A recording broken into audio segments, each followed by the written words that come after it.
Hi. Hi. Hello. Hi. How are you doing? Are you doing swell? You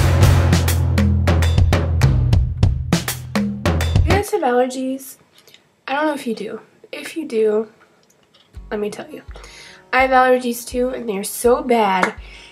And I live in Georgia, which means humidity and pollen and lots of heat. And it makes me sound like crap and kind of feel crappy, but whatever. The topic for this week is the future. The first part of that topic is where do I see myself in a year, and then where do I see myself in 10 years.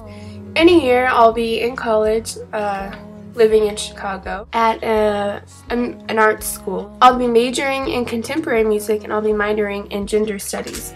And essentially what that means is culture and gender roles. We'll get into transgender people, lesbian, gay, bisexual, asexual, pansexual people, all sexual minorities, all kinds of cool things like that. And the reason I'm doing gender studies as well as music is because I really want to be involved in LGBT activism, especially with youth. And I feel like having that base knowledge will be really good for me, because then it's not just me, you know, telling my story, it's me telling like scientific or studied facts that I've learned. So that's really why I'm doing that minor. And then my major is obviously because I love music, and that's my favorite thing. My hope is that I don't have a weirdo roommate. That's for sure. I'm not even going like a whole year. A year from now I'll be like graduating my first year of college, which is kind of crazy. And I'll be coming home to live here for the summer. I hope that I have a girlfriend. We'll see.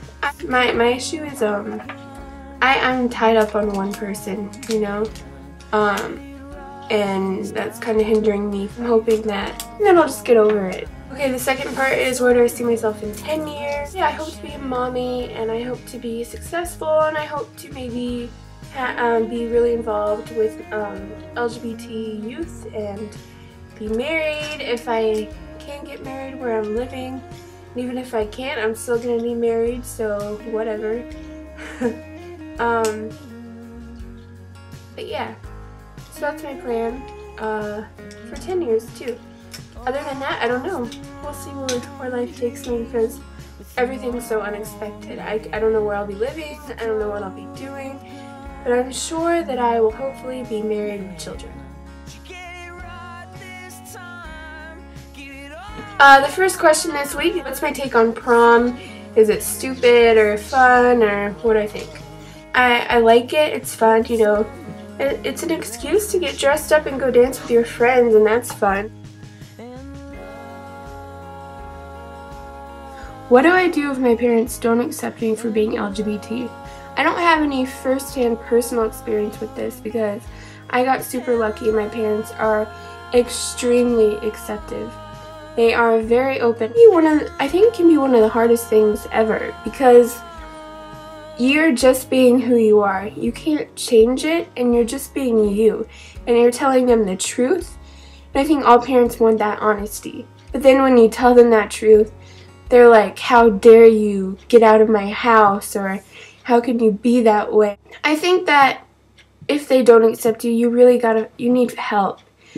Because I don't see how anyone could deal with that kind of pain on their own, of their parents just saying, you know, you're not my child anymore, or I don't want you to be this way, I want you to change, I want you to go to counseling, whatever the circumstances or the reason why they don't accept you.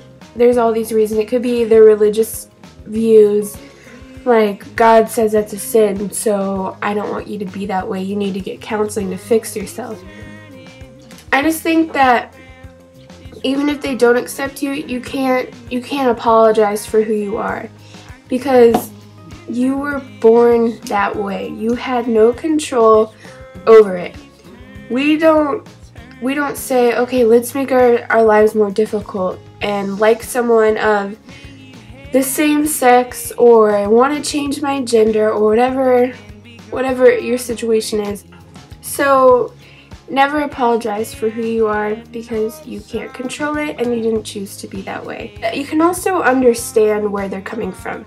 A lot of times it's because they love you and they don't want your life to be more difficult. First, understand where they're coming from. Do your best to be mature about it and understand where they're coming from. 2, get help from an adult or a friend who has been through this before and understands where you're coming from. The 3rd step is to never apologize for who you are because you were made that way and there's nothing wrong with you. And then lastly, I would say, unless it really is hindering your emotional stability and happiness, not coming out to your parents, don't always come out to them. Only if you know that they will not be. However, you never really know because people will surprise you. I don't believe in lying to your parents or keeping things from them because I've always been very honest. But I know some people do not have that luxury. And if you don't, then that's okay too. You can wait until you're in college and you're on your own or whatever you need to do. So I hope that helps a little. As I always say, if you have more specifics to your situation, definitely feel free to email any of us. I'm curious what you guys think of prom, and if you're going, what are your experiences with coming out to your parents? He was very encouraging, an encouraging guy. That's the key, encouragement. You got to get behind your kids. To Dane Cook, Vicious Circle.